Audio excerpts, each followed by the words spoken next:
What is going on, everyone? Welcome to episode 63 of the Yamcast. The Yamcast is almost able to apply for its retirement, about to get those senior citizen discounts. It is really getting up there in age. It's quite amazing to see. One day I feel like the Yamcast is in the grave. What are we doing now? Today we are talking about news from Kawasaki. We've got some really kind of bonkers news from Kawi to really kind of sink our teeth through and think about. We've also got news from the Circuit of the Americas, a track near and dear to our heart because it is right here down the street from us, and some news if you've been keeping up on GP with some stuff that's going on with that track that may or may not make it to not be in the future on the calendar, which is really, really sad, but we're going to talk about that. And then, of course, we've got the call-in section for our Discord boys, and then we've also got the meme contest of the week where we asked you guys to make some YouTube copy pasta for us to read. Stick around, it's going to be a good one. Alrighty, Spite, lead us off with the first bit of news here. So the first bit of news sounds bizarre on its surface, but it's deeply disturbing when we get into one key line here, and that is Kawasaki hybrid revealed. Whoa. Petrol electric bike shown as the firm reveals eco plans. So we've talked about this one in the past.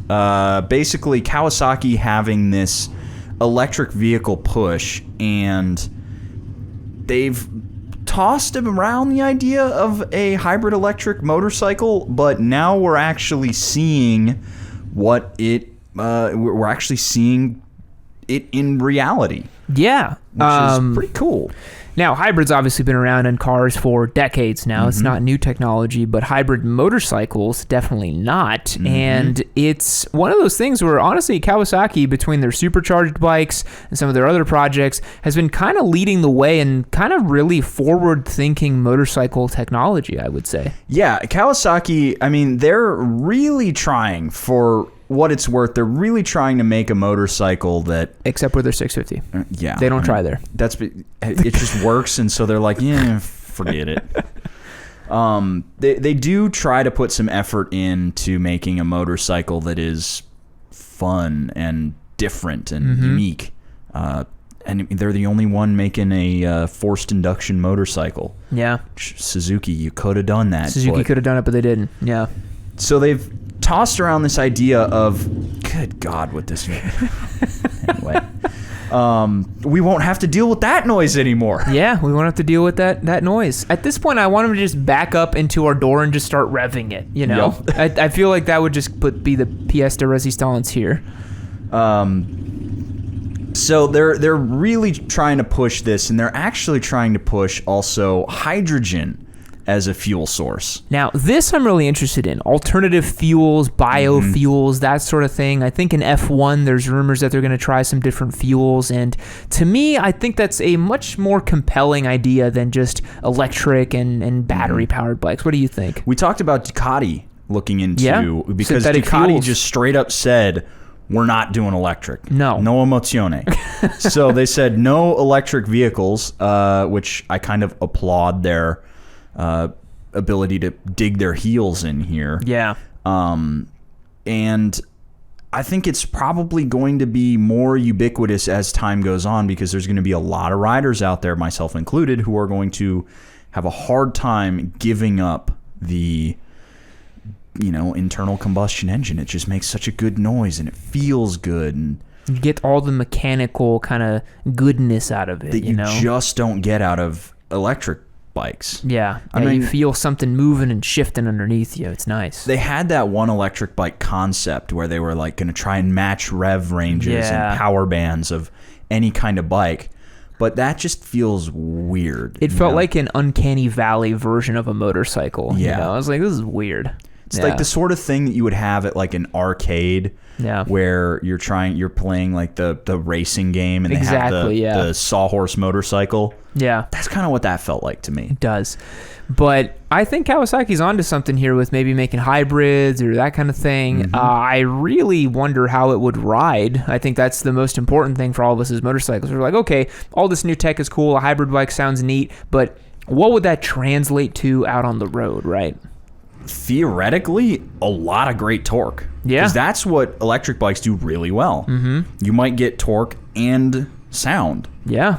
Which What's not to like? Yeah, exactly. And great fuel economy. I imagine it could be interesting. You put a hybrid, although now I think about it too, costs will definitely be a concern. But, imagine you do like a hybrid 500 or something, right? Where like you've got the torque and power of a 750 or a 700 underneath you in like low speeds. And then once you get out on the road and on the highway, that motor takes over and you've got that normal engine characteristics of it, right? That could be kind of cool. Yeah.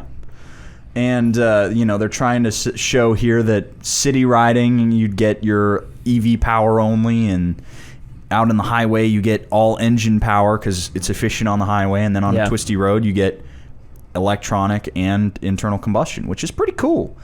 Now, the one thing would be the insufferable MPG people who would say that their Ninja 400 hybrid now gets 89 miles to the gallon or whatever. They're already going to do that, so I think we just have to accept that reality and power through. Now, you mentioned that there were some other things in this article that you wanted to point out, right? This line right here. Bosses announced that by 2035, every major model they sell in developed markets will either be fully electric or a hybrid. That's pretty crazy. That's wild. Yeah. Like, Ford was the one that said all their trucks were going to be hybrids, right? Or electrics. Yeah, and granted, that new F-150 electric is really crazy. I was like, holy crap, they pulled it off, So, if Ford could do it, Cowie could certainly do it. What's funny about Cowie is their motorcycle line for their business, because they make all kinds of crazy industrial equipment, right? Yep. The motorcycle stuff's kind of just like for fun for them in a way, Very small part of what Cowie does in general. If you guys don't know, Kawasaki makes like giant industrial equipment that companies use. Same with Mitsubishi. And so for them, they're just kind of like, if we make motorcycles, it is what it is. But they're very passionate about it. And it's very cool that they spend so much energy where they didn't really need to. But I think it's... I don't know how to feel about that line, man. Like, that's pretty big. That I think if Kawasaki goes this way and they can really make hybrid electric, then we're going to start Suzuki will probably be the last holdout just because Suzuki is Suzuki and they're not going to change a goddamn thing. Yeah, no. But I could see Honda going that way next, and then it's Yamaha. Yeah. And then it's BMW. And then, And then Suzuki says bold new graphics. Yep. And then everybody's rolling around on Busas because it's the only the last thing left. engine. Yeah, that's when Suzuki makes a Gen 4 Busa and they're like, I guess we'll give you guys a turbo now. Whatever. Yeah. We need it for fuel efficiency. Yeah, exactly. But this is crazy. By 2035... electric or hybrid. Yeah. And again, that's just kind of like, they're throwing a statement out there. Not necessarily going to come true, right? But if Kawasaki's saying something, it's, more than likely going to happen, know? And we're seeing this with a lot of car manufacturers too, where they're pulling back from sports cars. They're pulling back from ICE stuff. It's more electrics, more crossovers, more trucks. The world's changing, I guess. I don't want it to come from motorcycles, but it will, And then I think, what do you think? You think they'll end up being like a niche hobbyist thing, like hundreds of years from now, Yep. I think so too. That or everybody's rolling around on those swappable battery, little like Husqvarna 400cc-ish looking bikes, with the swappable batteries, the e-pillins. Yeah, and you literally just swipe you got your chip in your hand and you just push it up against the glass and it farts out a battery for you and you swap it in your bike and that's the only thing that you have to your name and a cot. Yeah. In some mega building somewhere. Yep. And because everything's a subscription service, you don't actually own the bike that you're on even or anything like that. You have to pay access to have clothes and stuff like that. You also have to watch advertisements to continue sleeping where you sleep, you know, because it's a freemium model for your bed. Yeah, awesome. Can't wait. Super cool. But every now and again, you might hear the occasional Hayabusa just roaming free on the highway. And you're like, things used to be better back then. We'll tell our children the days of yore where all bikes were icy, and they're like, whoa, that's crazy, you know? Mm-hmm. Man, I just got sad. Yeah. God damn it. It must be this horrible weather we're having. It's quite cloudy and gloomy here in Austin. I'm just like thinking about the future and the mortality of motorcycles and how they're just not going to be around. I guess it was a good run while it lasted. Yep. If you look at stuff like the Fireblade and the H2s, like we're getting to that point of like diminishing returns of the curve just rounding off anyways. There's not much more to do in a way. They can't squeeze more power out of the bikes that we have. No. I mean, the only way you don't even need to. No, why? Why? Because you can, I suppose. You just throw a turbo on it and see what happens. But I mean, that's why we have the supercharged ZH2, H2, H2SX, and H2R, which makes 300 horsepower. Yeah. But I don't know. It's weird because we're gonna see. I wonder what. So we get this. We get this hybrid. What's the first motor that goes? Like, gotta be super bikes. I think so. Gotta be the big power ones because those already don't sell that well. They might still make them for racing because I don't really see racing moving to hybrid or electric anytime soon. You look at the level of interest for Moto E versus Moto GP, and that tells you everything you need to know right there. Yep. Racing fans are not interested in electric bikes, and that's totally fair. Moto E had some very interesting racing in it, but to be honest, it's kind of a snooze fest. I don't really like the Moto E stuff. I don't really watch it. It's so quiet. There's no emozione, you know? So I think it's tough to say, but because, if those rules still follow for homologation that they got to build the bikes to go race them in Superbike, for example, I don't know about that, but maybe the Superbike class won't exist anymore. Yeah. And maybe it'll just be GP for like factory ready prototype style bikes where they still run actual fuel, I feel like we'll probably see carbed bikes get the crap taxed out of them. Yeah. I think that's probably what's going to happen. Like, if you have a carbed motorcycle, you're going to have to pay the carbed motorcycle tax. Yeah. And that's going to pull a lot of them off the road. Yeah. Because I, for one, if that ends up happening, am not keeping the DRZ around just for the sake of paying some tax. For sure. I'll just get rid of it and find something else to do. Yeah, totally. I think for a long time it might be relegated to closed course use only for a lot of ICE bikes and stuff like that. Yeah, but I don't know if by 2035 it'll be that radical of a shift. Mostly because that's only 14 years from now. I think the thing that people don't think about very much whenever we look at stuff like, electric cars taking over and ICE engines is the fact that for most people, they're going to keep running their crap box car because it's all they can really afford, you know? Like we talk about, it's like, oh, the F-150 Lightning and Teslas and all that. Most normal people can't go and buy a $50,000 car, right? Like you just can't do that. And so we're going to still see kind of normal little crap box sedans and stuff rolling around on the streets because people cannot and will not go buy some brand new electric vehicle to replace it. That's impossible. Yeah. And so honestly, motorcyclists are sometimes even cheaper bastards than car people. We're way cheaper bastards. Way cheaper bastards. So I wouldn't be like, I'm not going to go drop 10 G's on a hybrid Ninja 400. No. That's Craigslist leader bike money. Get out of here with that shit. There's a lot to say about this whole topic of, electric bike coming through and Kawasaki saying that by 2035 they're all going to be electric and stuff like that. But maybe the hybrids will be really fun to ride. I don't know. Or maybe they'll feel like, oh my God, do you know what I just thought of? Uh-oh. You asked me what bikes would come first. Oh, I can't even say it. It's fight. I can't even say it. A hybrid versus 650. Oh, no. The ultimate daily riding experience. It gets 150,000 miles to the gallon. And then they're going to make the hybrid Vulcan 650. Now with more torque. Now with torque. It wouldn't be a Yamcast if we didn't roast on the Cali 650, right? Oh, nice drive by there. Yeah, that's good. Anything else you want to say about this news? We just have to wait and see. Gotta wait and see. I'll tell you what. I don't want to be the curmudgeonly old man in the corner, but you will pry my internal combustion bikes from my cold dead hands. I will keep running them until you literally put a gun to my head and tell me I can't. Sorry.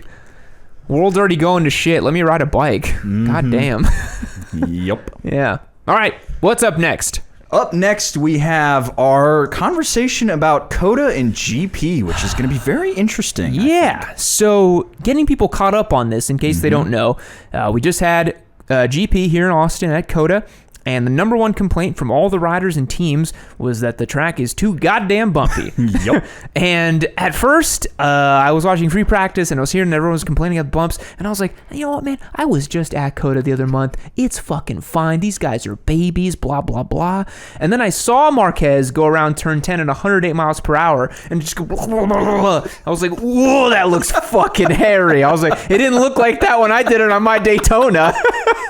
I was like, is he on the same track? What's going on? So I started realizing that it's like, okay, when you add that much speed, yeah, the bumps are fucking crazy, right? Yeah. They're pretty pronounced. So the track is in a bit of a state of disrepair, unfortunately, for world-class championship riding. And all the riders got together and they said, unless you fix this garbage, we will not come back. Pecco Bagnaia basically in the press conference was like, and he's always like so reserved and kind of like, you know, mellow. He was like, as it stands right now, you know, we will not come back if it's like this. Yeah. So that's the state we find ourselves in. But COTA said that they're going to fix it, right? So they're said they're going to fix it if the F1 people complain. Okay. And that, at least that's the last I heard of it. Now, I was sitting at turn 3 for free practice 2. I saw the second free practice, and I watched those guys hit that bump under the bridge there, and everybody was just they you know, because they're leaned over going down into those chicanes, and they all blew that first one and went right across the stars and stripes. Yeah. So I totally get the bumpy track problem, and I was sitting there when Alicia Spargaro had been number 5 mid-race at turn 13. So yeah, I mean, I'm surprised they didn't just pick up the Aprilia and just yeet it into the sun, you know, or pull a Marquez after he binned it in 2019, where he just starfished on the track. I mean, it was rough watching those guys. Just the guys that don't normally drop the bike all the time drop the bike, you know. And you were hearing from a lot of people about the state of the track, and the only 2 people who seem to be okay with it are Marquez and Miller, who are the 2 people who will race rain or shine no matter what the is happening. Yeah. My favorite commentary about this whole MotoGP, bumps debacle was from Loris Baz on Twitter. So Loris Baz is a former World Superbike racer who's been in Moto America, racing all around America, right? Road Atlanta, all the classic American tracks. And he tweeted replying to, it was like a GP news story being like, oh, MotoGP riders complaining about the bumps of the track. And Loris was like, if only they knew COTA is the best track in America. And that is so true. Most tracks in America fucking suck. They're so bumpy and hard to ride and terrible. Like Motorsport Ranch Houston down south is a nightmare. Harris Hill before the repave. I was like, this isn't even really a track so much as a B road that we've cordoned off here, you know? Yeah, there's again for super bikes and like track day enthusiasts, totally fine. Like I remember going up to COTA and they were like, oh yeah, it's starting to get bumpy. I was like, this is fine. But again, we are not railing around those corners as fast as those guys are. There's a big difference. But now here's my question about this, because I thought about this and I don't feel like I had quite as severe an about face as you did about it. Yeah, they're going fast, and yeah, we can't approximate what it's like for them to go around that track. But part of me is like, the reason why they race GP in the wet is because it's the riders have to adapt. They have to test the adaptability of the crew, the bike, and the rider at the same time. Yeah. Kind of feels to me like a track that's bumpy but still safe to ride. If riders are complaining because it's bumpy but again still deemed safe to ride, they should be riding on it because it's testing another facet of the rider's ability to adapt and the bike's ability to adapt. I think there's a very fine line between the adaptability argument and then just like it's just unsafe, you know. Feedback we were hearing from riders throughout the weekend was that, you know, they can't piece together a consistent lap because it's different every time you hit the bump at those speeds. You know, every time you hit the bump, the bike is doing something different. To my untrained ear, that sounds like bike setup problems, but I'm not even going to pretend like I have more experience than MotoGP suspension guys, but I agree. Like, shouldn't the motorcycle have the ability to handle bumps, right? They are on suspension. Certainly the bike can be set up to handle up and down movement like that at lean, at speed. One of the issues with turn 10 mostly is if you look at the way Marquez was hitting that, you know, once a bike is leaned over, you can't get suspension travel to absorb the bump, right? You are relying on frame rigidity and frame flexibility to manage that bump mid-corner. And as I'm sure you are aware, GP bikes are probably not known for how nice they are as you flick them in, right? They're probably the hairiest, craziest bikes ever. And so that's why I think turn 10 in particular, where a lot of the riders were complaining, is so dangerous because it's a full lean corner at 108 miles an hour where the suspension can't even help you if you tried. So it's a slim fine line between the unsafe and the adaptability thing. Because I agree, right? Like a track, not all tracks are the same, and not all of them have the same surfaces, and they're not all perfect. And you look at something like Portimao, right? It's a roller coaster. It's up and down and up and down. Riders are coming around corners with their front wheels in the air. You have tracks in the UK that BSB runs where people literally do jumps on it. If you hit it in the right way, they're like, oh yeah, like if you get air, you hit the right line. And I'm like, it's not motocross, you know? So I agree, yeah, to an extent. And I think the tough thing about so a lot of people were talking about the asphalt, how we have different asphalt than the tracks overseas, but the problem is Coda's built on a landfill without a foundation. Yeah, and it's on Texas soil that does this. Yeah. Right? So it's doomed to change every year. Yeah. Because it's always moving. Yeah, they didn't build like the crazy concrete foundation that they needed to keep it sturdy.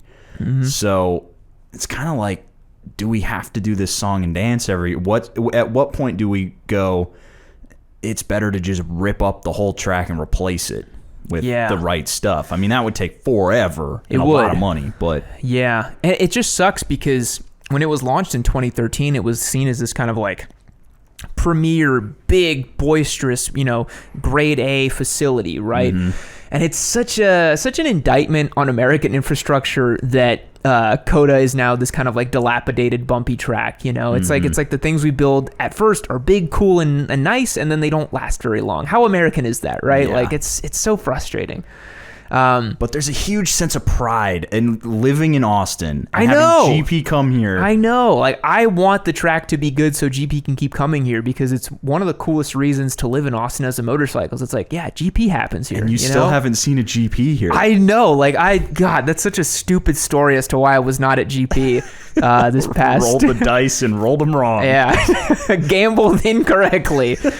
Yeah, you tried telling your girlfriend you're not going on a 10-day trip to Sedona because GP is actually coming. Now, I wasn't even going to try that one. I wasn't even going to try. Yeah.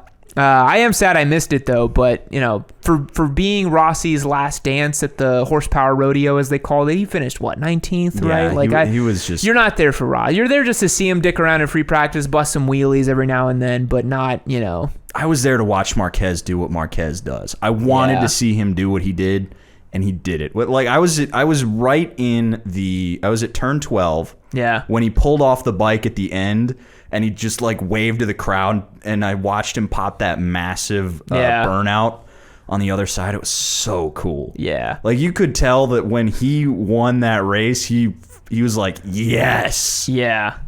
Yeah. It's been, man, 2022 is gonna be awesome with GP. It really is. As long as he doesn't get hurt again or anymore, it's going to be, and he stays on the bike, it's going to be very, very interesting. Yeah.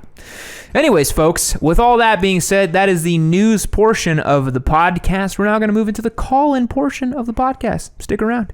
Alrighty, folks, welcome to the call-in portion of the Yamcast. You guys know the drill. This is for members over on our Discord server, joining up over at yammynoob.co. You can become a member, join our Discord. It's a lot of fun, and then you get to call into the Yamcast and have what the hell was that image? That is a furry next to a Busa. That's what I thought it was, and I didn't want to see that. Why'd you pull that up? Because it's in the Discord. Great ad pitch for the Discord. Yeah, there's furries and Busas on there. Join up. Anyways, for the Discord boys over at home, press and hold Spite's name, and you can give us a call. We're doing a general Q&A today, whatever you want. Thank you for that. Who's up first? Okay, up first we have Weasel. Hey there, Weasel. You are on the Yamcast. How's it going? It's going pretty good. Sweet. We are doing a general Q&A today. What have you got for us? Well, first, for someone whose video pass got mysteriously canceled, give me a quick recap on the last 3 races, please. Yam. Wow, the last 3 races. I'm going to have to stretch my knowledge. Pecco Bagnaia has been winning a lot. He won at Misano. He won at Aragon with that duel with Marquez. Mm-hmm. And then Coda Marquez walked away with it in front of everybody like he always does. So that's a recap on the 3 races. Mm-hmm. I think so, right? Yep. Yeah. Wow. Pecco also did a hat trick for pole position. So he got 3 pole positions in a row, which is pretty sick. Wow. It's nice to see Bagnaia back on it. I know. Yeah, it's really, really good. I think he's going to be a real force to be reckoned with for 2022, and he might put Miller in the shadows, which is quite sad. Miller's kind of in his own shadows. Yeah, that was a crazy opener Miller had, but I guess he just couldn't keep it up for the rest of the season. It's kind of a shame. Yeah, we'll see how he does in 2022, but I don't really have high hopes for Miller, to be honest. Yeah. So second question, a little weird. I might have pitched it up in the chat a little earlier in the cast, but I really enjoy working on engines and that kind of stuff. And whilst I'm not in a position to purchase a leader bike to ride, I would be in the market for a cracked frame one to work on, just like the engine. What would you guys recommend? So you want to buy one to like restore it, or you want to buy it to pull the motor? What do you want to do with it exactly? I want to buy it to pull the motor, because if I pay $1,000 for a motor and transmission with no bike and I screw it up, I don't feel nearly as bad as if I were to do that with like a car engine. It's a lot easier to dispose of that kind of stuff. Yeah, true. I would say basically any Japanese 1000, you'll do just fine. Any mid-2000s Japanese 1000cc bike, totally doable. What do you think, Spite? Yeah, I was going to say either one of the early CBR 1000s or, a Gixxer Thou. Yeah, those are K5. about as basic as they get. Okay, yeah, sweet. Well, definitely stay tuned for the super motorcycle car that will be coming in the next year or so based off of that. And last one was, it has been a while since I have called in, and I apologize about that. Work schedule's been weird and all of that, but I am closing in on a period of time where I could finally buy that Himalayan. Oh, God. I decide I'm going to buy. We're hanging up now. Goodbye. Okay, goodbye. Alrighty, folks, give us 1 minute. Our camera just decided to turn off. Did you see what the message was? Yeah, the card's full. Oh, okay. You want to go grab another card? Yes. Thank you.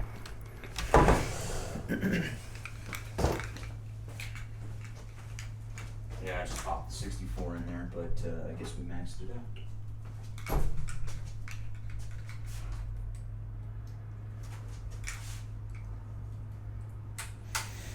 Give us 1 sec, guys. Hey there, Millennial Malays. You are on the Yamcast. How's it going? Not too bad, not too bad. How about yourselves? Good. We're doing a general Q&A today, so whatever you got, let us hear it. No, I'm gonna lie, you kind of brought me down a little bit on that news section with the, like no ICE bikes and the dystopian future. Like, it's where we're heading, man. I don't know what to tell you, but yeah, if you want to come to the Yamcast, you want to come to Yam Noob's content for motorcycles, you stick around for the criticism about capitalism, right? That's exactly, what always happens. Exactly. Bespoke. Well, apparently, according to Cyberpunk 2077, Arch motorcycles are going to be a thing. So Yeah, fingers that's crossed. true. That's true. I remember seeing that in the game. I didn't play it myself. My brother booted it up, and I was like, wait, that's an Arch. And he's like, what? And I looked it up, and they have like a partnership, right? Yep. Yeah. They put Keanu in the game. Oh, so did they? put his motorcycles in the game. Oh, that's cool. So did you have a question or a comment for us, Millennial Boys? Yeah. So I recently, like, as you know, I'm perusing for bikes. I'm window shopping, and I, as of late, have gotten really bit by the 600 bug, and I just wanted to ask, just like, I know you said you did the R6 versus R7 video, and I just wanted to ask, are 600s really that bad for the street? Like, yes, objectively, right? Like if you just look at the bike and you ride it, you're like, wow, this is the dumbest choice for a street bike. But then you ride it and you're like, but I don't really care. I mean, I rode a 600 class bike for like 2 years every day on the street. I used to ride it to work. I put 22,000 miles on my first Daytona, man. Like, I rode the crap out of it. Granted, I was 23 years old and I didn't have any back injuries, right? Like, I couldn't do that nowadays. But I mean, you know, if you're young and you're into it, you'll make it work. What do you think, Spite? I mean, I came into the R6, R7 video being like, this is dumb. Like, obviously the R7 is going to be better. And then I rode the R6 and I was like, God damn it, I love it. and then again, I was riding the bike around and I was like, what? Stop. No, you don't need to put one in your garage. No, go, stop. So it's a fun motor. It's an experience, man. Yeah. Yeah, and it's one of those things where it's like, with the level of experience that I have, I could reasonably justify having a 600. The real one that like my heart desires is a Gixxer 750. Nice. Just for the memes, but yeah, I can't really necessarily justify that one. But a 600 is definitely still in the cards, and I've been seeing quite a few Daytonas on ye old Facebook Marketplace, and that's been tempting. You gotta be careful with them Daytonas. I will say from experience. I mean, all of my hobbies have been progressively worse money pits, so like, what else is new? Yeah, we know you spend a lot of money on leather goods and services, Millennial Malaise. Exactly. We don't need to get into that here, please. We leave that for the Discord along with the furry booses. Spite. Oh, jeez. Well, yeah, I would say, you know, if you've never lived the 600 life, give it a go, man. Like, just you can buy one, ride it for like a year. If you don't love it, you know, buy a used one. You can probably sell it for what you paid for. Mm-hmm. No love lost. Try something else. I mean, yeah, a lot of guys do that with bikes. That definitely sounds like a plan. I feel like I should do the truly bespoke experience of, you buy the 600, and then for the daily, you have a Meteor 350. Yes. Now, if you get a 600, you will then have to do all the typical 600 street mods and then tell everybody on Discord how it does 186 miles an hour. Mm-hmm. Oh, yeah. And anodized shorty clutch levers. Yes, exactly. You got it. Well, best of luck with your 600, Millennium Malaise. We appreciate the call. Thank you. Thank you. Alrighty, next up we've got BD Ralph, who is not there. He says, at work and can't be on the phone, so I wanted to ask you a question I heard on High Side, Low Side podcast. If you could take any trip you wanted on any bike anywhere in the world, where would you choose? I'll let you do that first. Okay. I know what I would do. So, I've been lurching around this idea a lot lately. One of the things that I thought would be really cool is getting like an R1 and touring around Japan during April when the sakura blossoms are blooming. That would be really cool. That's cool. Kind of like just one of those idyllic times to see Japan. Yeah. And R1 because it's freaking cool. And that's the like big Japanese leader bike winningest one they got. Yeah. I'd also like to do a big tour across the Tat, and I'm not sure what bike I'd do that on. I feel like I feel like I could get it done on a Pan Am, but I think some of it's pretty gnarly, so I might want to go with like, I don't know, T7, something like that. Yeah, that could be cool. But I'm definitely doing the TAD at some point. That's gonna happen. Yeah, nice. So nice. That's a great sound. For me, man, I got to tell you, one of the things I would love to do, I would just love to do, I want to go to Italy, I want to go to Mugello, and I want to ride around on a Daytona 675R. not on like a Superleggera or something like that? No, because I've ridden enough like 200 plus horsepower bikes to be like, I don't even like these. This is dumb. I don't want it. You know, I like the 600 class. I will enjoy myself more. Every track I've ever been to on a leader bike, I'm like, I'd have more fun on a 600. Give me a 600. It's fine. That's a long straight for a 600, yeah, but I'll feel good on it. Yeah, you know? you will. If I didn't do a racetrack trip like that, I would probably do, and this is something I'm planning with my girlfriend actually for next year, hopefully. I would love to do like a 10-day through the Alps on a middleweight BMW, like just kind of sightseeing tour. I think that would be so fun. Yeah. Yeah, those are my answers. But thank you, BD Rao, for the question. We're going to now move on to someone else. We've got White. Hey there, Wyatt. You are on the Yamcast. How's it going? Pretty good, guys. How are you? Good. We're doing a general Q&A today, so what have you got for us? I'm not sure if it's really a question. I just wanted to update you guys on some stuff. Remember the last Yamcast I called in and asked you guys about the Harley Roadster? Mm-hmm. Yes. So that weekend I went and test rode one, and I loved it, of course. And then they told me how much it was, and I had to leave. You said I didn't love that part. Yeah. So I ended up buying a buddy of mine was selling a 81 CB750K to make room and have money to buy another drift car for himself. So sweet. I bought an 81 CB750K. Dang, you are now up there with Josh with the 80s UJM style bikes. That's kind of cool. Yeah, that's a big shift from the Roadster, but that's a legendary and very cool motorcycle. It's an authentic bike. Because the Roadster is from the 70s, so. But I mean, but it's on the VIN and actual the bike's true. Actually an 81. Yeah, you know? that's true. Like it's a 40-year-old motorcycle. Mm-hmm. Roadster's Roadster. It's very nice. It's and he put Ducati, I think, Monster handlebars on it. Okay. So the handlebars are a little bit lower than the normal 750 bars, and to me it kind of feels similar to the Roadster did. I mean, obviously it's bigger, and a little squishier, but yeah, I feel like it's 80% of the same experience for 25% of the money. And the other 20% of the experience that's different isn't bad. It's just different.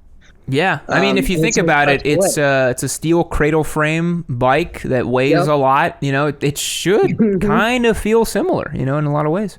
Yeah, and the CB750 is one of those motorcycles, much like the Sportster, where whatever you want to do to it, someone's already done it and figured out what works and what doesn't. Totally. So if you wanted to make the suspension handle like normal motorcycles, you totally can do that. Yeah, exactly. I don't have any reason to change it yet. I really do like it just the way it is. Yeah. It is definitely way faster than a 1200 Sportster. Oh, I'm yeah. not complaining. Way faster. That's not a very high bar to clear, but you know. Like, it pulls real nice and good up to 7,000, and then 7,500 to 9, it's party time. Yeah. Yeah, you'll be surprised at how fast an 80s bike can be. Yeah, I was kind of shocked at Josh's GS 1100. I was like, this is faster than it has any right to be. It's a little scary. Yeah. Yeah, it definitely feels like all of 80 horsepower. Yeah. Well, cool, man. Enjoy that CB750 then, and life is long, and maybe someday you'll get that Roadster when it makes sense. You never know. Yeah, either that or a Speed Twin, maybe. Yeah, there's lots of good bikes out there, let me tell you. Absolutely. Yeah, well, thanks so much for calling, man. I appreciate it. Okay, thanks, guys. Take care. See ya. Bye. All right, next up we've got Techno King. Hey there, Techno King. You are on the Yamcast. How's it going? Hey, what's going on, guys? How you guys doing? Good, good. We were doing a general Q&A today, so whatever you got, give it to us. Hey, so I have a quick question. Long story short, I bought a 2020 Suzuki Katana. I fell in love with that bike the second I saw it. I'm a big synth 80s stuff. About a year and a half after I got it, I had an accident with it and it got totaled. Oof. So now I'm on the market again for another bike. I don't want to get another Katana because I don't like basically getting the thing I had before. I like to upgrade it. So I wanted to ask you guys, I've been basically picking out one bike from every major brand. What would be your choice? Right now I'm really into the ZH2. I watched all the videos you guys got on it. I love forced induction engines, and I just think that supercharger just makes the whole bike. But I've also looked at like a speed triple. I've also looked at the Panigale V2, and I'm kind of putting them head to head, and I don't know which one I should put my neck out and go. I think Spite and I will both agree that you should probably get a ZH2 if you can. Hell yeah. That bike is zany, is fun as hell. It's got cruise control, which is cool. We had so much fun with the one we had, and if you do get one, you got to get the Brock system on there and all the goodies they got, because oh my god, it's so much fun to ride. Mm-hmm. You'd agree, right? Like Absolutely. Yeah, it's of the three you mentioned, by far and away, that bike is so much more fun. It's one of those rides where you're like, I'm not sure I'm gonna make it, but I'm gonna have fun while I'm going out. Rolling off the throttle and hearing a supercharger flutter right between your nutsack is a very cool experience. Yeah. Yeah. That's one of the things I'm looking for. What about the look back? Because the Panigale is so much more beautiful than the ZH2. The ZH2 is one of those things you gotta just live with it. You're like, it's ugly, but I don't see it when I'm riding it. Like it's not particularly pretty, but it is what it is. But I mean, you will flex on everybody. Oh, dude. Nobody's got nothing for that bike. Unless you're pulling up to like 150, 160 miles an hour, you'll destroy anything, anywhere, anytime, any gear, basically. It's ridiculous. It's so much fun. Gotcha. Well, one of the things I'm looking for is something exciting. So if you guys are saying that from all the videos that I've watched you guys do, that has... Yeah, just go back and watch our ZS2 videos and hear how much we laugh while we ride it. It's so much fun. Mm-hmm.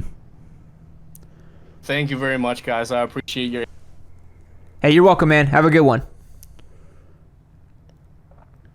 Alrighty, next up we've got Bad Assler. Hey there, Bad Assler. You are on the Yamcast. How's it going? Hey guys, just wanted to give you an update after preaching the holy gospel of pole terrace for a while. My dad finally took delivery of his T7. Nice. If I remember correctly, your father was on a KTM dual sport, right? Or a 250 or 350? I can't remember.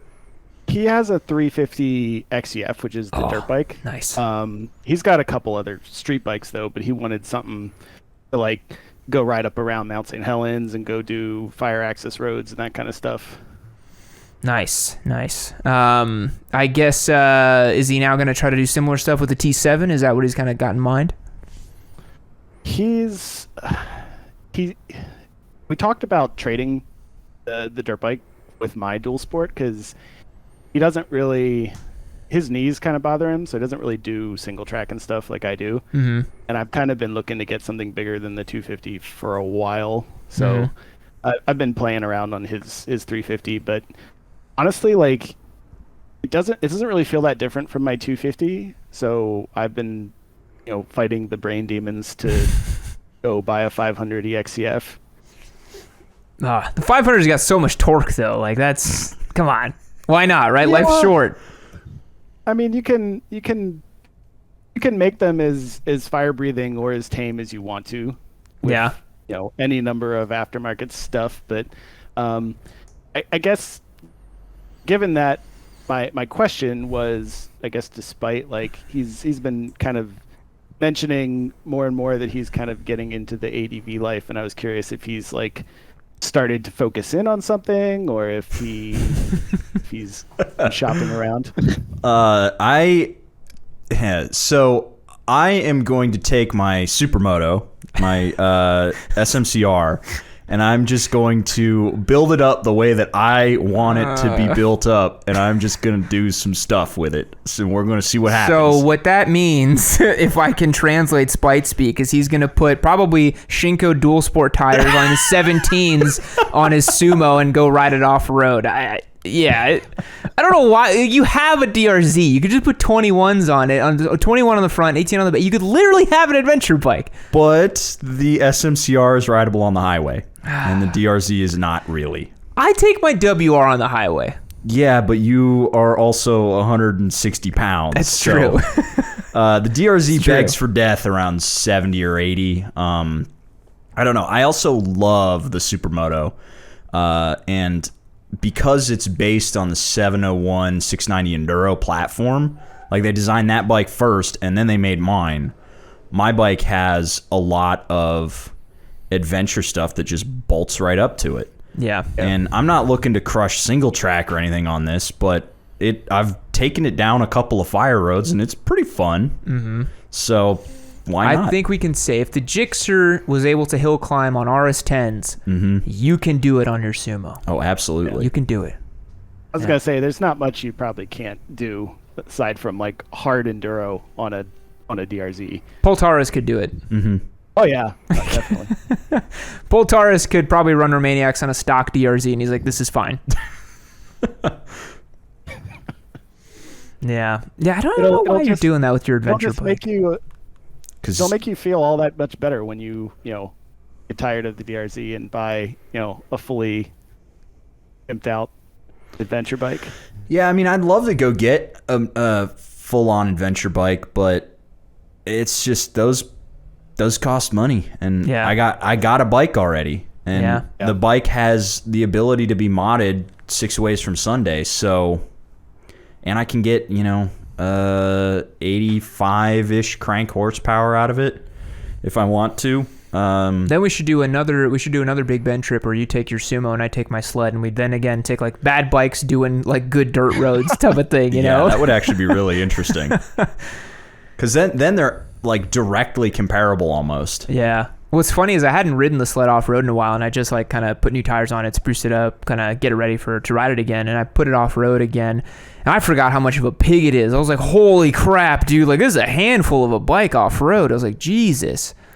I think mine would be a lot more of a handful than I anticipate, simply because it's so goddamn torquey. Got a lot of power underneath you, yeah. Yeah, I mean, that's 74 horsepower, 55 foot-pounds of torque, and 360 pounds in current trim. That's way more torque than I'm used to at the DRZ. Yeah. So now, granted, if this Pan Am thing pans out, no pun intended, you'll have some adventure experience next year with the big bike. So. Oh yeah, no, yeah. And honestly, I'd love to go get a big bike, but big bikes cost big bike money. Yes. Yep. Yeah, that's why you got to end up like every ADV boy and have like a tiny dual sport and a big adventure bike. They all do it, Yep. Yeah. Even Badassler, he's got a small dirt bike and an adventure bike. There you go. Yep. It's the way to go. Yep. All right, man. Well, thanks so much for calling. We appreciate it. Yep. See you guys. Alrighty, next up we've got Bad Moto Trucker. Hey there, Bad Moto Trucker. You are on the Yamcast. How's it going? Hey guys, how's it going? I just wanted to relay a really, really memeable story that happened to me this weekend. Well, I'm excited. Let's go. Oh, dude, it's epic. I mean, I'm ashamed to say it, but I know all you guys can probably relate. Okay. I live in the Appalachian Mountains. I live near the back of the Dragon. It's one of my favorite places to go ride. Mm-hmm. I ride Saturday. The road is kind of wet. There's leaves stuck to the road, so I'm playing it really chill and just kind of sightseeing. And then Sunday, I said, screw it. I took the CBR 250R, took it to the back of the Dragon. Nice. and I was pretty much running the same course, the same roads. And it was kind of getting close to sundown. I was at the top of the back of the Dragon, right on the Smith County line. And I pull up in there, and bam, there's a McLaren 570S sitting there. He's taking pictures for the gram, like everybody does. I like where this is going. So I'm like, I'm not going to hang around here. I went back down the mountain, was heading back towards, where I came from, which is about 30 miles up the road. I pull over to stop. There's a piece of wood laying in the road. I had noticed on my way to where I was. Picked a piece of wood up, threw it out of the road. And I had no idea where the McLaren was going. But anyway, long story short, I see the McLaren in my rearview mirror. And the previous day, I'm riding, the speed triple. Everything's cool. The road surface is not so great. But now, I'm playing cat and mouse with a McLaren on a 25 horsepower bike. It was freaking hilarious, man. And I stayed in front of him. He didn't get up on me as tight as he probably could have. But I'm like, why in the hell does this have to happen when I'm on a 25 horsepower bike like a total douche? Yeah. Oh my gosh. I have a very similar story from 2019. I was out doing my first impression ride on the DRZ 400 we had as the giveaway. And when I came back, I was doing my twisty road test, and I was on Lime Creek Road, which is a really popular road here in Austin. I was like, let me just dick around this DRZ and see what it can do in the twisties. I ended up catching and chasing down and goofing around with the GTR on that road on my DRZ. I was on a DRZ on stock dual sport tires, and I was dicking around with the GTR in these corners. I'm like, why is this happening right now? Like, why am I on like this goofy little bike chasing down a supercar? Like, why? Especially since cars are, if someone who knows how to drive is behind the wheel, they're so much faster than bikes around corners. Yeah. It's like so much faster. And yet the DRZ was like right there. It was right there. Yeah. The crazy thing about when this happened to me was I know the mountain. He doesn't necessarily know it as well. That's the only advantage I had over him. And oh my gosh, it was funny. I was like, damn, why couldn't I be on the Triumph today? Why does it have to be the damn CBR 250? I mean, why? Yeah. It's like some initial D shit right there. You were on the AE86 of motorcycles. You were underpowered, but you had knowledge of the mountain, Hey, I was on the egg roll delivery vehicle. Yes. But I posted up in the Discord there the link for that guy's YouTube. He was actually a super nice guy, and he told me he was going to, post the video of me riding in front of him on YouTube. Awesome. And I was like, I'm kind of proud, but not so much. I'm like, I'm glad I didn't just eat it in front of a McLaren on a 25 horsepower bike. Then you would have been on YouTube for a whole different reason. Oh, good God, yeah. Yeah, it would be better than fat guys falling, which is always funny. Very true. And if I was any damn good at doing these memes like all these guys on the server, I would totally make a meme of me in front of the 570. Yeah, that is quite a memeable moment. Yeah. Oh my gosh, it was hilarious. I mean, it was fun. I look back on it, I was like, man, I bet he was thinking, I wish this dickhead would get out of my way so I could go. But I love the Yamcast, and I know you guys will get a kick out of that. I hope you have a good evening. Yeah, thanks so much for the story, Bad Motor Trucker. We appreciate it. Absolutely. Good night, guys. See ya. Alrighty, folks, that's going to wrap up the call-in portion of the podcast. We hope you've enjoyed. Now we're going to move over to the meme contest. As usual, we're going to see some YouTube copy pasta. Stick around. It's going to be a good one. All right, everyone, welcome to the meme contest of the week. For this week, we have a bit of a different one. We've asked our fellow Discord boys to send us in a handwritten YouTube copy pasta. Is that right? Yeah, so we dropped the Busa video. The Bursa. Oh, man. Bertha and Busa crammed together. We dropped the Busa video and the R6R7 video last week.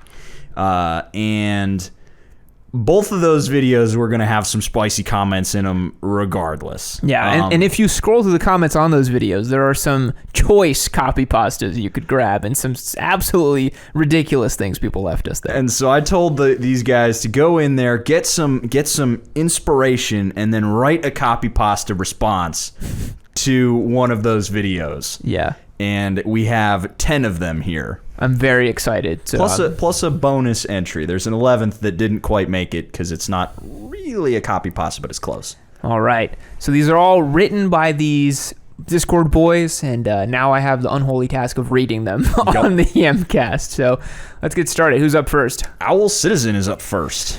All right. Owl Citizen wrote here, how on earth do you think that some stupid little Italian 660 is better than the highest heights of Japanese calibrated perfection is beyond me. Everyone knows that Yamaha makes the perfect bikes every time. You yourself always compare every other leader bike to the R1. It's time to get with the time and admit that you're wrong and your baby biscotti bias is showing. I thought we called this channel Yammy Noob, not Eurosimp Goober Noob. I'm ashamed to see you in my subscription feed anymore.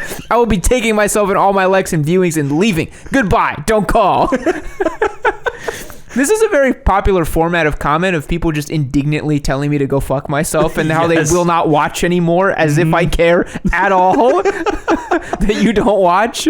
Don't worry, guys. If you don't watch anymore, I'm sure someone else will come in and watch. Don't worry about it. We're fine. I like this one. This is good. It feels real, you know? Mm-hmm. Yeah. With the strategically placed misspellings. Yeah, subscription. So, for Owl Citizen here, creativity and funniness this week. I think creativity is a 7.5 or an 8, I want to say. I think this one's a 7.5. Yeah. Whoa. Oh, shit. I did it wrong. There you go. Nope. God damn it. I have the number lock off. Because I'm a bonehead. 7.5 out of 10. Funniness. What do you think? I feel like this one's probably like a 7.5. I think so too. It's good, yeah, but not side splitting. So that's a 15 for Owl Citizen, a solid start. Next up, we have Scoreless Coffee with one that's a little bit long. Okay. Scoreless. Sometimes they are long though. Yep. It's ridiculous. Don't we have a famous copy pasta of some guy saying that you can tune a 400 to be as fast as 600? I think we do. It's somewhere on the Discord. Yeah, it's so funny. All right, so Scoreless Coffee wrote, I have a 1990 Kawasaki ZX 1100C1, which, when originally tested, seemed to post a record 176 miles per hour, _, which, or lowercase, which made her the quickest / fasted production motorcycle one could buy for 5 years running, .. until the Honda CBR 1000 RR Blackbird hit the open market. I drive my Kawasaki at 65 miles per hour everywhere I go. Why so slow compared to everyone else? No, not to asterisk everyone off, but simply because I have no need to drive any faster. It was and continues to be the absolute best possible bargain I could get for the money I had in my pocket at the time. Also, because at 65 miles per hour, my Cali returns no less than 85 mpg, which is one hell of a bargain considering it only takes $4 to top off the tank. And no, it's not only designed to go fast. That is simply what your immature brain is able to come up with, because all you know how to do out on the open road is to go fast. Quote, there's more than life than increasing speed. Gandhi. One way or another, you'll figure it out someday. Why do any of you need to drive faster? ? Seriously, why? All caps. Oh, I see. It's because you got places to go, things to do, peeps to see, etc., etc. Okay. My advice, don't whine and complain about the higher gas prices next year. Then when you end up over $5 a gallon, because it's heavy-footed, hypertensive morons like you people who drive like freaking morons who are pushing the fuel producers to the limits of what they can handle. Bottom line, you got no reason to be driving 90 miles per hour everywhere you go. There's no justifiable reason. Period. The only reason you do it is because you want to. Trust me. Things are about to change and in a big way. Might want to consider adjusting your habits. Just saying. God bless and be careful out there. The silly season, Thanksgiving, Xmas, New Year's, is almost upon us. Holy shit, this is good. This is good. God damn it, this is good. So he wrote this. This isn't a... Yes. That's so good, dude. This is exactly how they write this bullshit. Yes. Oh my god. I got to assume this one is in response to the Busa video not being fast. It's so good, dude. It really is. God. I love the random Gandhi quote that's not a Gandhi quote. The MPGs. This is extremely good. This is very good. Yeah. So for creativity here, I think a 9. I thought that was really creative. I think so too. Yeah. And for funniness, I think a 9 as well. That got me a think so. good chuckle. Yeah, very good job. that is a solid 18. Yeah, that was very, very good. Now, I did say 300 words to keep it around. Was that more than 300? I think so. Let's do it. Let's do a quick little word count just to see.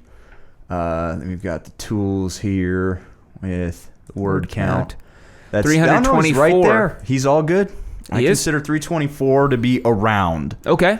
So that is a solid 300 word copy pasta. Next up, we got Ryan 904. God, these are really good, dude. I love how people understand how like peculiar and cursed some of the YouTube comments are, and the formatting as well. Yep. The other one was so good with all the ... dots and the weird exclamation points and stuff. All right, so Ryan says here, my new R7 that hasn't shipped to me yet has inspired me. DIY Yamaha Dream Garage makeover ideas, 10 to 20K US budget. It's a 2-car, Florida, hot, no tools or anything, just aesthetics. Think Yamaha R7 owner, but dear God, please not squid college dorm room bro Chad machine cave man cave BS. Dad but not lame, tatted but still hides his weed, giant break in the text, works in tech, send pics if you find anything cool and I'll throw something cool your way if I have ideas for my sweet validation project. Papa Yams and Spite take notes for an episode idea. What the f*** did I just read? This is kind of like a what? It's like, what? It's so random. Yeah, but it's funny though, because like on YouTube, you will randomly see comments like that where they're just like kind of apropos of nothing, telling us about like a dream they have or something. Complete it's like, non sequitur. What? I also love the ones where they will pull like one random thing out of the video. Like let's say it's like we say in the video like, oh, we love like torque on the R7, and they'll like quote, it's like Yam loves the torque on the R7. They go, this is why I love my FJ09, and then they like just write a huge diatribe about their motorcycle as if anyone cares about their bike. I love those. Those are great. This one was peculiar. It was so... I understand the copy pasta it was going for. It's just like this weird non sequitur copy pasta, you know? So, but then how do we rate this one for creativity? I think this one is a 7 for creativity because I think so too. It's going for that non sequitur copy pasta thing. But it's... I think you could have done a little more. A little more in the kind of... If you really wanted to make it non sequitur, you know? And then funniness here. It wasn't particularly funny, so I think I'm going to give it a 6. I agree. Yeah. Next up, we've got Hack Jockey. Another good long one here. Okay. Hack Jockey. Dawn broke clear the day the Titan died. Chance had willed a field of contested Texas asphalt from which only one metric would emerge victorious. Excuse me. The dark, imposing, spiked 3rd Dynasty Hayabusa was tauntingly embossed with its logographic kanji moniker. The Busa's sophisticated electronics mesmerizing all that dared tame the Nippon beast. The duel was set as a diminutive Texas antagonist clad in a ballistic denim, sat astride a naked R7, aspirating but a leader, nay, less per breath. Lean and unimposing, its modest construction belied its stubborn resolve. The machine and its masters seemed cut from the same resilient cloth. Neither God nor man could have foreseen the Herculean struggle that unfolded that day. From each gear thus challenged, the Busa lumbered behind its less vaunted rival. The crowds were silenced as they witnessed the death of their champion, Suzuki. Twilight had cast its pall to the east. Their highly adorned Titan had been vanquished by a naked Austin noob. What on earth? These are crazy. These entries are batshit, man. So have you ever heard of a text called the Eye of Argon? No. So it is a Conan the Barbarian styled fanfic. Oh, is it? It is widely considered to be the worst fantasy story ever written. And this reads just like it. Awesome. It's awesome. so good. That's great. This is also something that happens in YouTube comments every once in a while, where someone just is just like, well, let me just bust out the old typewriter here and get my best literary hat on and write a little novel for you. But none of them are nearly as beautifully written as this. This is like it's logographic kanji moniker. My God. The thesaurus was busted out yes. today. Yes, it was. Yeah. Okay. Love it. So for this one, creativity. These are hard to rate. I feel like it's pretty creative. I think an 8. Yeah, I really like the creativity here. And funniness. It's pretty funny. I think an 8.5. I think so too. Yeah. That's a 16.5 for Hack Jockey. Nice. Next up, we've got Badassler. Okay.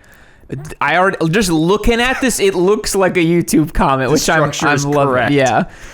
Hello, mister. Sometimes they wanted to choose based on other bikes. One was blue, and they are almost nothing on the polls were not answered in the obvious choice. Please test what you pissed off. Ciao, I hear. Linear power, maintenance, 123 Newton meters, 50 millimeter fully adjustable Marzocchi folks. Can't leave a rider rides on their specs, QS.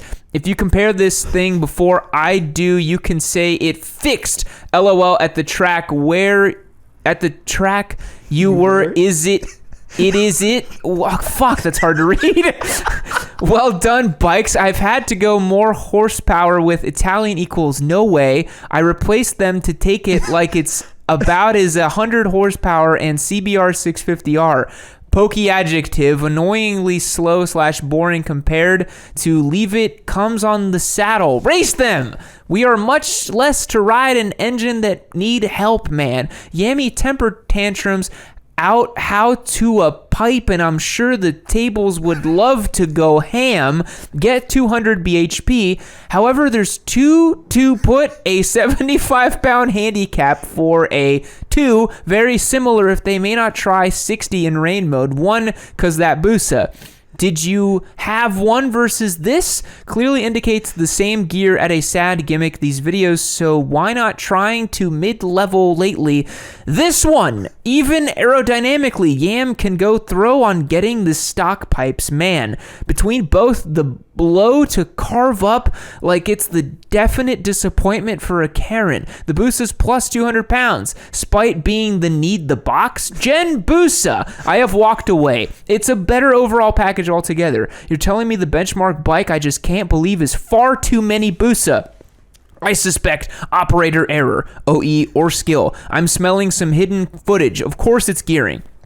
No freaking way. Spike weights considerably more than you. Have a loss for the MV. Also spite. I just got a stroke reading that. That was really hard to read. That sounds like you passed it through Google Translate a couple of times. Yeah. It also sounds like there's some people who, as they're watching the video, will write comments, and then like they're just commenting on the things that as they're watching it, and then they just kind of hit enter on a block of text. I've seen this before. So one of my other favorite things to see is the like one sentence comment, like short sentence. Yeah. And then a couple minutes later they comment again, and you just see like 5 or 6 comments from the same person. Yes. Yeah. They leave like 6 or 7 comments all like as they're making it through the video, which I'm like, hey, watch time. That's great. That's what we want. This one was crazy. The what I love about this one is about this contest. We've had such bizarre entries. I feel like we got to get the boys to write things more often. This is great. Yeah, this one is off the wall. Yeah. All right. Like, this gave me a headache trying to follow along. Yeah, I was wondering. I was like, am I not reading it right? And I was like, no, those are the words. So for Badassler here, creativity. I feel like you have to try hard to get something that borked. You do. Yeah, I think you got to really work hard on that. I think I want to give it a 7.5. Yeah. And funniness. It wasn't funny. It was I don't know. I get what he was going for. Yeah, I do too. How about a 7.5 as well? 7.5. Yeah. That's 15 for Badassler. Next up, we've got Bo. Here we go. These are so great. Bo says, hi there. I'm a random weirdo who doesn't follow you. Just wanted you to know I misinterpreted your post in a bizarrely specific way, and now I'm furious about some you didn't say. Could you spare 20 minutes or so for me to explain why this is your fault? Number 1, obvious weight differences for riders. Number 2, Hayabusa, spell is right, pleb, has tall gears so roll-ons don't count. Number 3, Busa kill at drag strips, so you just suck at riding. Make more professional videos. Number 5, skipping number 4, I refuse to believe thus is truth. Did you even swap ride modes or turn off traction control? What about wheelie mode? Still a fun video, but go die in a hole for committing sacrilege. 5 stars, go die seriously. So this is a fun take on like basically what everyone said in the Hayabusa video, right? Just kind of like writing it in a dumb way. I always love the video was fun, but I hate you. Yeah. Because I see that a lot. Yeah. I love those where it's like, you did everything wrong, but hey, it was entertaining. I'm like, okay, I guess, whatever. At least you watched it. Yeah, that's all that we're trying to do.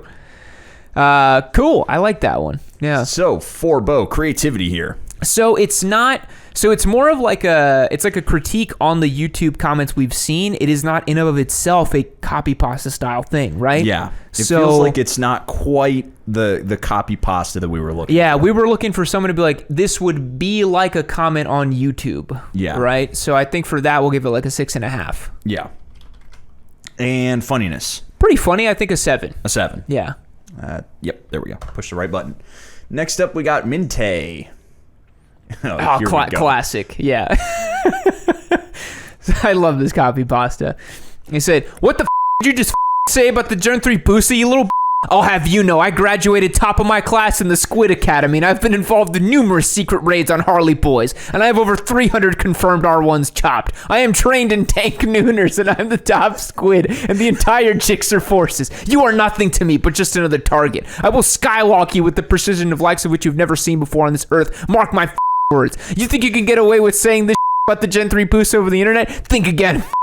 As we speak, I am contacting my secret network of Suzuki boys across the USA, and your IP is being traced right now, so you better prepare for the storm, maggot. The storm that wipes out the pathetic little thing you call your MP Augusta. You're gonna get chopped, kid. I can be anywhere, anytime, and I can chop you in over 700 different motorcycles, and that's just in first gear. Not only am I extensively trained in dank nooners, but I have access to the entire arsenal of the Suzuki fleet, and I will use it to its full extent to leave you in my dust at any time, you little If only you could have known what unholy retribution your clever little comment was about to bring down on you. Maybe you would have held your tongue, but you couldn't. You didn't, and now you're paying the price, you goddamn idiot. I will skywalk you to the moon, and you remember it forever and live in fear of ever going on the highway without looking over your shoulders for the rest of your life. You're about to get waffle stomped down a drain, kiddo.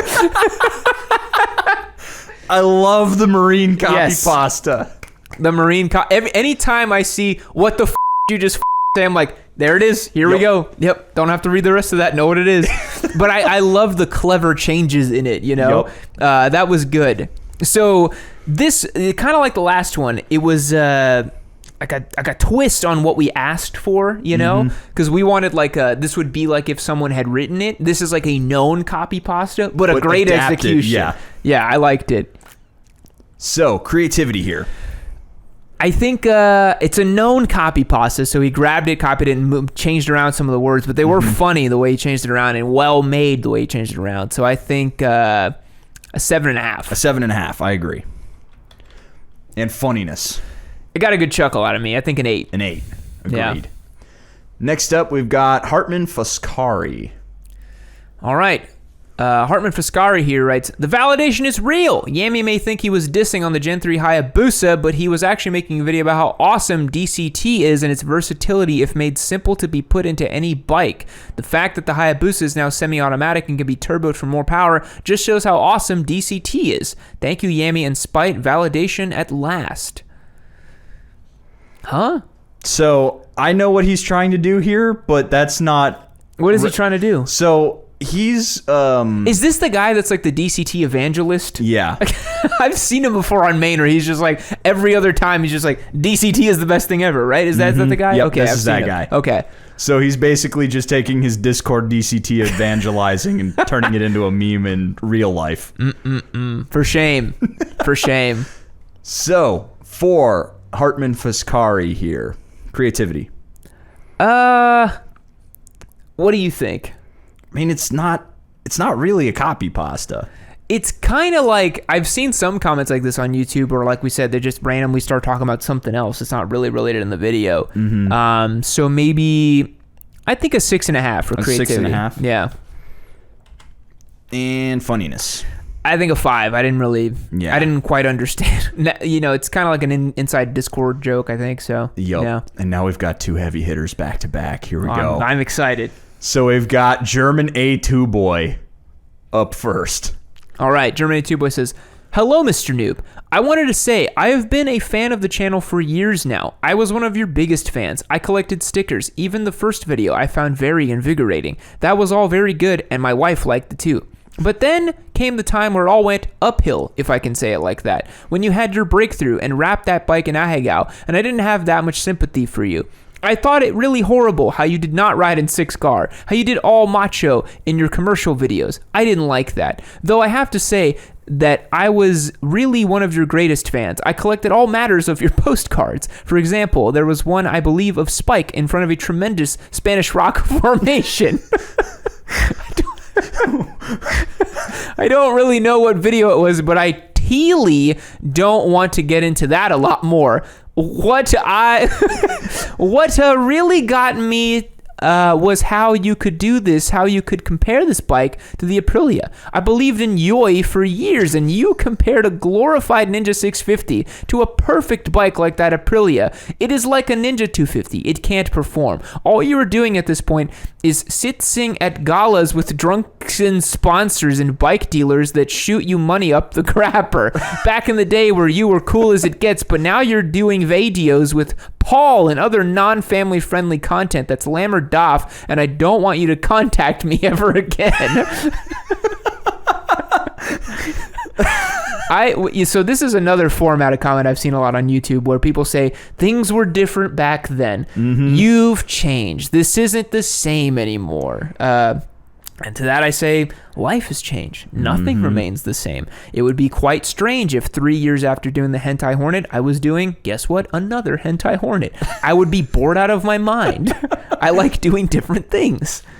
The joke would be so old by then. It would be so old. Yeah. Things have to move on and change. So for all the YouTube commenters leaving comments like this, the line here that got me was the one about you in front of a tremendous Spanish rock formation. The only thing I could hilarious. think of the only thing I think that could cause that was Dick Rock in Utah. Yeah. Yeah. But I don't know if we got a picture of any of us in front of Dick Rock. I don't think we did. I got a selfie of me pointing at it. I remember that.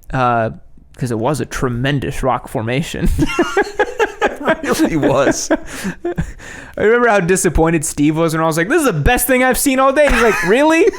It's the best thing you've seen all day? I'm like, absolutely. No doubt about it. Best thing I've seen all day. It was just so clearly a giant rock dick. It was a giant dick rock. Yeah. This was great. I love the YouTube comments that are formed like a letter. Those are common too. Yeah. I also like the my wife liked it too. I see that a lot. Yes. Yeah. All right. So for German A2 Boy here, I think this is an 8 for creativity. An 8. Well executed. And funniness. I think this funniness is a 7. I didn't get a lot of chuckle out of it, but the Spanish rock formation was quite good. It had some highlights. So that's a 15 for German A2 Boy. Last up, we got Millennial Malaise. Oh, here we go. Okay.